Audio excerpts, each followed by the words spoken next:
La zone de confort, oser en sortir, comment, pourquoi?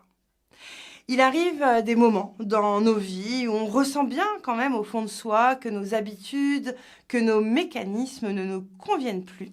Et pourtant, on ne sait pas comment faire autrement. Si c'est votre cas, alors cette vidéo est faite pour vous. Bonjour les incarnés, aujourd'hui nous allons voir qu'est-ce que la zone de confort, ou plutôt, quelles sont les étapes qui nous permettent de prendre conscience que cette zone de confort est devenue trop petite, trop étriquée, bref, qu'elle ne nous convient plus.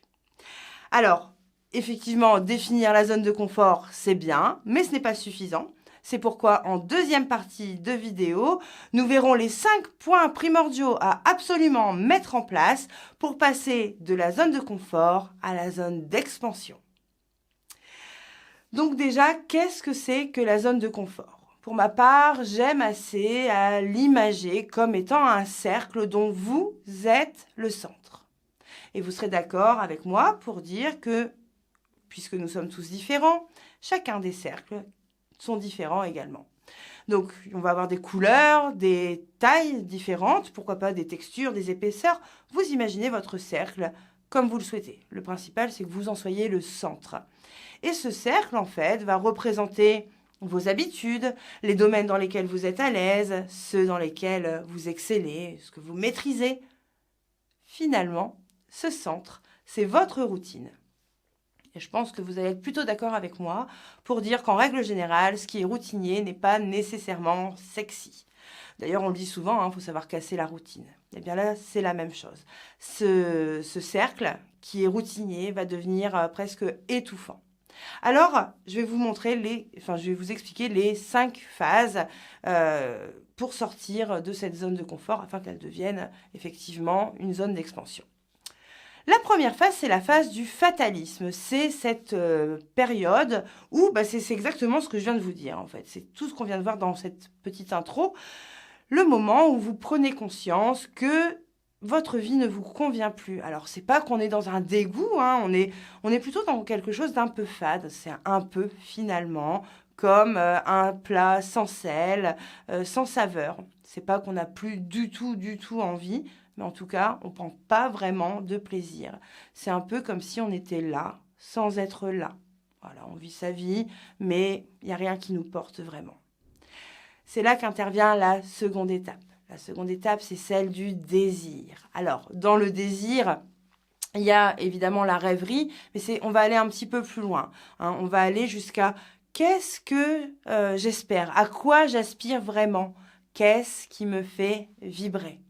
Si je devais illustrer ces deux termes, la rêverie est vraiment ce qui vous fait vibrer, donc le désir profond, on va dire. Ce serait par exemple de vous dire, moi là, ce que je désire vraiment tout de suite, ça serait que vous vous abonniez en cliquant ici, là, voilà, vous vous abonnez à ma chaîne. Ça, c'est un super désir.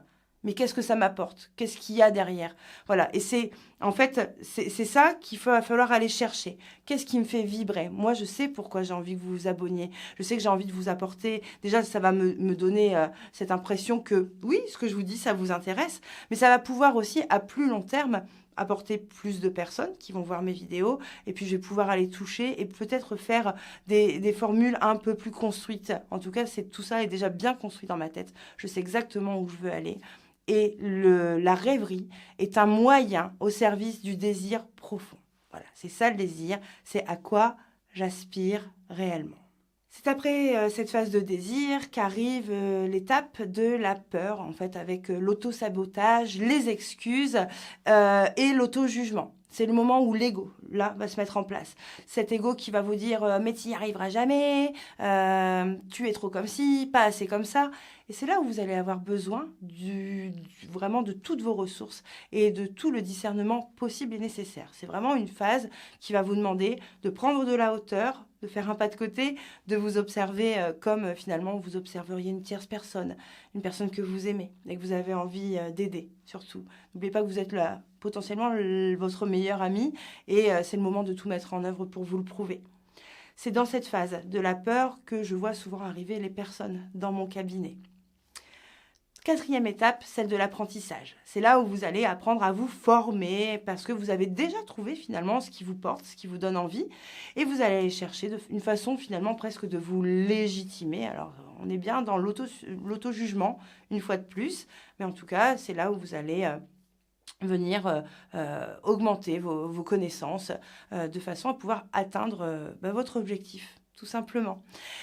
Donc, on peut se former en regardant des vidéos, en lisant des livres, en s'inscrivant évidemment à des formations, et puis tout ce qui va être bilan de compétences. Et lorsqu'on s'est formé, on peut enfin arriver dans l'expansion. 5e étape, le grand saut. Ce grand saut, c'est là où vous allez pleinement vous réaliser. Vous êtes à l'aise, vous savez ce que vous aimez, ce qui vous fait vibrer, ce qui vous fait du bien. Alors finalement, de la première étape, du fatalisme, jusqu'au grand saut, combien de temps ça prend ? Eh bien, ça va dépendre des personnes. Ça va dépendre de la couche de croyances limitantes que l'on porte. Ça va dépendre des moyens qu'on met à sa disposition. Ça va vraiment dépendre de plein de choses. Mais n'oubliez pas que le temps ne compte pas. Finalement, c'est le chemin qui est vraiment important. Est-ce que le but, c'est d'y arriver ou c'est vite ou est-ce que c'est d'y arriver bien ? Alors, vous prenez le temps. Et moi, là, ce qui m'intéresse, ça serait que vous me disiez, vous qui me regardez, dans quelle étape êtes-vous là, maintenant ? Je me demande si vous êtes dans le fatalisme, dans le désir, dans la peur, dans l'apprentissage peut-être. Et si vous êtes dans le grand saut, ça serait une super idée pour tous les abonnés, pour moi-même, de partager, de témoigner votre propre cheminement en commentaire. Ça serait vraiment quelque chose dont je vous serais reconnaissante pour la communauté. Et donc, comme promis, voici les 5 points à mettre en place pour savoir sortir correctement de sa zone de confort et entrer pleinement dans sa zone d'expansion. La première chose, c'est d'apprendre à gérer vos émotions. Les émotions, c'est vraiment la base de tout. Alors, s'il vous plaît, je ne veux pas entendre qu'il y a des émotions négatives. Je l'entends trop souvent et je ne suis absolument pas d'accord avec ça. Toutes les émotions, absolument toutes, sont nécessaires et utiles. Elles trouvent leur naissance dans votre cerveau archaïque. Et en fait, c'était une réponse de nos ancêtres à des stimuli extérieurs. Et c'était un moment où votre corps disait, là, soit tu te bats, soit tu te barres. Voilà, c'était la fuite ou le combat. Et les émotions sont parfois désagréables, je vous l'accorde, que ce soit pour vous ou pour votre entourage, mais en tout cas, elles sont toujours utiles. Apprendre à gérer ces émotions, c'est les connaître, les reconnaître, leur donner le droit d'exister, savoir pourquoi vous les ressentez. Et une fois que vous avez fait ça, elles partiront beaucoup plus tranquillement, doucement. 2e point à mettre en place, apprenez à rêver. Que ce soit par la méditation, par des balades, dans des échanges, en écoutant le silence. J'adore la musique, ça fait vraiment du bien. Et d'ailleurs, vous pouvez même écouter des musiques qui vous invitent à la méditation. Écoutez également le silence. Et puis quand vous rêvez, quand vous vous projetez sur certaines choses, sur certains points, prenez le temps de faire un retour à votre corps. Qu'est-ce que telle rêverie me fait vivre de sensations, d'émotions, de pensées ? Voilà, apprenez à rêver efficacement et sans laisser vos pensées vous déborder. Une fois que vous avez pris le temps de rêver, vous allez poser une date limite. Car souvenez-vous qu'un rêve avec une date devient un objectif. Un objectif découpé en plusieurs étapes devient un plan. Et un plan soutenu par plusieurs actions, par des actions concrètes, devient une réalité. Ce qui nous amène au 4e point, c'est le point où on va vous demander de mettre en place des actions, de travailler régulièrement votre zone d'apprentissage. Alors là, l'image qui me vient, ça serait un petit peu celui d'un colibri. Alors je sais que la part du colibri, on est sur autre chose, mais voilà, alors on va dire une petite abeille. Allez, une petite abeille qui va butiner. Elle va butiner une première fleur. Oh, celle-ci, elle est sympa. Et celle d'à côté. Ah, celle-ci, elle est vraiment très bonne. Là, je vais approfondir. Et puis une autre. Oh non, celle-ci, elle me plaît pas trop. Voilà, c'est un petit peu ça l'idée que j'ai quand je vous dis d'apprendre constamment.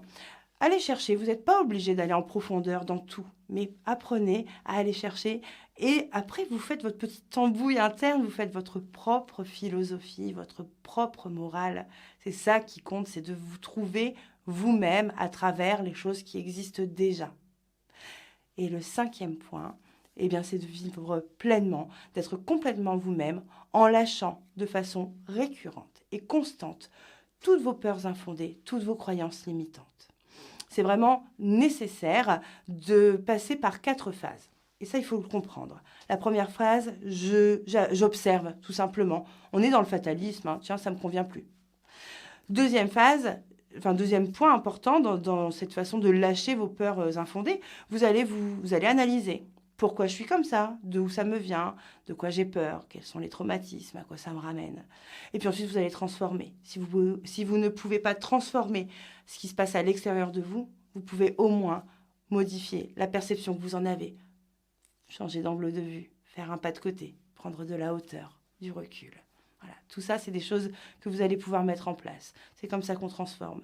Et une fois qu'on a transformé, il faut intégrer. Et c'est là que je veux vraiment venir. C'est que, à moins d'être un maître ascensionné, ce travail d'intégration, c'est le travail d'une vie. Et il faut accepter, avant n'importe quoi d'autre, que tout ce qu'on vient de voir, vous allez vivre maintenant, et vous le vivrez encore, et encore. Et encore. Mais à chaque fois, ce sera de plus en plus facile. Vous prendrez de nouvelles habitudes. Vous verrez arriver les blessures, les mécanismes inconscients de plus en plus vite. Et c'est un petit peu ça, le fait de travailler sur toutes ces croyances limitantes et ces peurs infondées. Si vous voulez vivre pleinement, d'ailleurs, cette prise de conscience, je vous invite à regarder la vidéo que je vous affiche ici. En attendant, je vous remercie vraiment d'avoir regardé et je remercie tout particulièrement Sébastien Glacé d'Eventocom, chez qui je suis là maintenant et qui m'accueille pour tourner toutes mes vidéos. Je vous dis à bientôt et je vous souhaite une bonne journée.